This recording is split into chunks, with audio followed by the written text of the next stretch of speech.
Alexey Muraviev is an associate professor of national security and strategic studies at Curtin University. He joins us now live from Perth, Australia, for more on the situation in Ukraine. I want to start with the US aid suspension. How problematic is that for Ukrainians? How long will it take to have an impact? And thus, how much of an opportunity is it for Putin?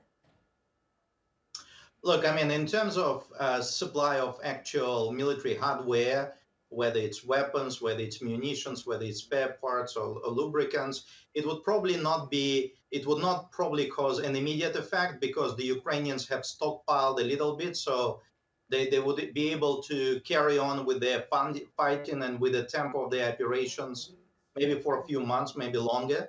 I think the most significant would be the suspension of information and intelligence sharing, because that would severely impact on Ukraine's capacity to have so-called situational awareness across the battlefield, and Europe will not be able to substitute with their intelligence and reconnaissance capabilities.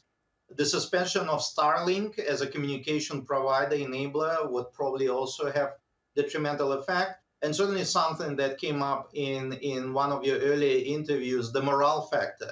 Even though some soldiers may still be kind of saying that it's not going to deter them, I think overall, especially for those who've been recruited again, drafted against their will, learning that the principal security provider has put its back on it or turned its back on them would probably still create this demoralizing effect. So in the short run, I don't think it would create any massive opportunities for the Russians. But if the Russians will understand that the Ukrainians, for example, won't be able to see it as much as they can right now because of U.S. intelligence assistance, or carry out high precision deep strikes into the Russian territory, yes, then it would provide them with great advantage. And what about this EU and other European kind of counter plan then? How much of an impact can that have on Ukraine and its efforts? Look, to be brutally honest, I don't really see that Europe has a plan. They didn't have a plan before, and I don't see I don't actually see they coming up with a plan right now. It's a set of emergency measures and great statements. You don't win wars on great statements. Yes, you can declare how much you can raise in terms of extra funding, but when it comes to the business of defense procurement and the capability buildup, it doesn't happen overnight. It doesn't happen over a period of several months or a couple of years. It would require a long-lasting effect, and Ukraine needs its help now. And if Europe is serious about replacing the United States immediately, I don't think it can. So if anything, they may be thinking over the horizon. They may be thinking 10 plus something years ahead, maybe minimum 5 years.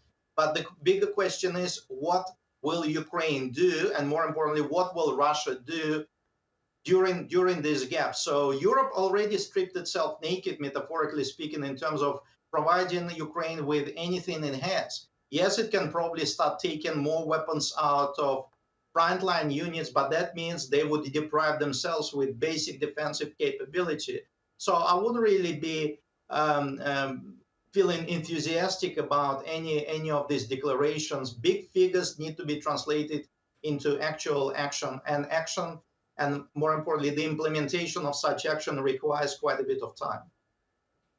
Absolutely. All right, Alexey Muraviev from Perth in Australia. Great to speak to you.